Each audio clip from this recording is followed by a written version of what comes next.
नमस्कार। आज हम एक प्रेरणादायक कहानी पर बात करेंगे, सावित्री और सत्यवान की कथा। हाँ। हमारे पास इसका एक अच्छा खासा विस्तृत वर्णन है और आज हम कोशिश करेंगे इसके मुख्य पहलुओं को समझने की। जैसे कि सावित्री का वो अटूट निश्चय, उनका साहस। हाँ, और वो बुद्धिमत्ता, कैसे उन्होंने यमराज से भी अपने पति के प्राण वापस ले लिए, ये कमाल की बात है। बिल्कुल। चलिए शुरू करते हैं फिर। हाँ, तो कहानी शुरू होती है मद्र देश के राजा अश्वपति से। उन्हें कोई संतान नहीं थी। और संतान के लिए उन्होंने देवी सावित्री की बहुत कड़ी तपस्या की। और देवी प्रसन्न हुई, उन्होंने एक बेटी का वरदान दिया। नाम रखा गया सावित्री। उन्हीं देवी के नाम पर। हाँ। अब सावित्री बड़ी हुई, बहुत सुंदर, बहुत गुणी, लेकिन एक अजीब बात हुई। क्या? कोई राजकुमार उनसे शादी करने को तैयार ही नहीं था। शायद उनके तेज से डरते थे, पता नहीं। अच्छा, ये तो मैंने सुना नहीं था। दिलचस्प है। हाँ, तो राजा अश्वपति ने कहा, बेटी तुम खुद ही अपना वर चुन लो, और उन्हें भेज दिया। और यहीं से सावित्री की यात्रा शुरू होती है, वर खोजने की। बिल्कुल। वो अपने मंत्री वगैरह के साथ निकली और पहुंच गई जंगल में। हाँ, और वहां उनकी नजर पड़ी सत्यवान पर, जो एक आश्रम में रहते थे अपने माता पिता के साथ। हाँ, वो असल में राजकुमार थे, लेकिन उनके पिता राजा धुमतसेन अंधे हो गए थे और उनका राजपाट छिन गया था, तो वो वनवासी जीवन जी रहे थे। और सावित्री ने उन्हें चुन लिया। एक राजकुमारी ने एक वनवासी राजकुमार को। ये बात बहुत कुछ कहती है सावित्री के बारे में। उन्होंने बाहरी चमक दमक नहीं देखी। बिल्कुल नहीं। उन्होंने गुण देखे। खैर, वो वापस आई अपने पिता के पास, सब बताया। और तभी वहां कौन पहुंच गए? नारद मुनि। हाँ। त्रिकालदर्शी नारद मुनि। उन्होंने कहा, सत्यवान तो बहुत गुणी हैं, सुंदर हैं, सब ठीक है, लेकिन वो अल्पायु हैं। उनकी उम्र बहुत कम है। ठीक 1 साल बाद उनकी मृत्यु होनी तय है। ओहो, ये तो बहुत बड़ा झटका था राजा के लिए। हाँ, उन्होंने सावित्री को बहुत समझाया कि भाई कोई और वर देख लो, ये क्या जिद है। पर सावित्री? वो अड़ गई। बोली, आर्य कन्या जीवन में एक ही बार वर चुनती है, मैंने चुन लिया। वाह, मतलब जानते हुए भी कि आगे क्या होने वाला है। हाँ, उन्होंने अपना फैसला नहीं बदला, ये उनका संकल्प था। यहीं पे मुझे लगता है किस्मत और इंसान की अपनी इच्छा शक्ति का टकराव दिखता है। बिल्कुल सही कहा।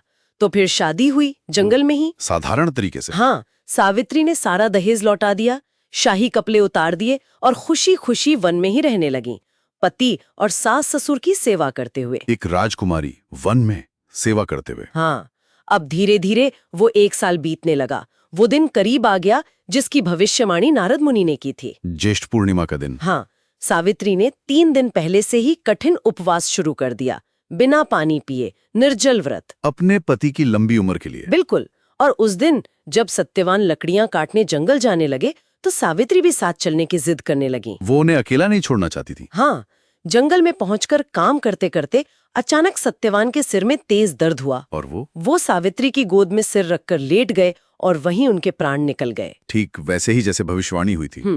लेकिन सावित्री घबराई नहीं। उन्होंने अपने तपोबल से, तपस्या की शक्ति से देखा कि भैंसे पर सवार यमराज आ रहे हैं, मृत्यु के देवता। हाँ, और वो सत्यवान की आत्मा को लेकर दक्षिण दिशा की तरफ चल पड़े। साधारण इंसान तो यमराज को देख भी नहीं सकता, सावित्री का उन्हें देख पाना ही उनकी शक्ति और पवित्रता का प्रमाण था।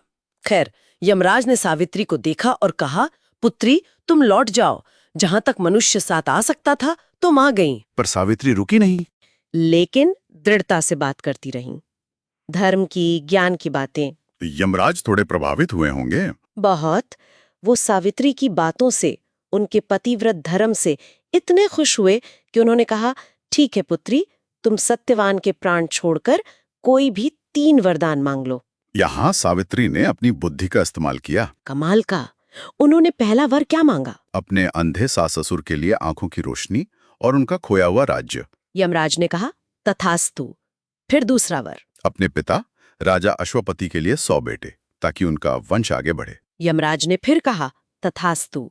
अब तीसरा वर? तीसरा वर उन्होंने अपने लिए मांगा कि उन्हें सत्यवान से 100 बलशाली पुत्र हों। यमराज ने फिर बिना सोचे कहा, तथास्तु। यहीं पर यमराज थोड़े फंस गए। हाँ, जब यमराज फिर आगे बढ़ने लगे और सावित्री से लौटने को कहा, तो सावित्री ने याद दिलाया। क्या? उन्होंने कहा, प्रभु, आपने मुझे 100 पुत्रों का वरदान तो दे दिया, पर मेरे पति तो आपके साथ हैं, उनके बिना मुझे पुत्र कैसे होंगे? क्या आपका वचन झूठा होगा? हाँ, क्या बात है। हाँ, मतलब यमराज को उनके ही वचन में बांध दिया। बिल्कुल। यमराज सावित्री की इस चतुराई, इस तर्क और उनकी निष्ठा के आगे हार गए।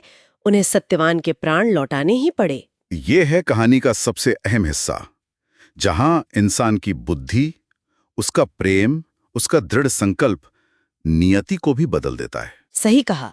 सत्यवान ऐसे उठ बैठे जैसे सोकर उठे हो। और उधर उनके माता पिता को भी दृष्टि मिल गई, राज्य वापस मिल गया। और सावित्री के पिता को भी 100 पुत्र हुए। मतलब सारे वरदान फलीभूत हुए। सब कुछ ठीक हो गया। और कहते हैं इसी पूरी घटना की याद में वो वट सावित्री व्रत की परंपरा शुरू हुई, जो आज भी मनाई जाती है। तो इस कहानी से हमने देखा कि सावित्री में सिर्फ प्रेम और निष्ठा ही नहीं थी। उनमें असाधारण बुद्धि थी, हिम्मत थी और एक गजब का दृढ़ संकल्प था। बिल्कुल।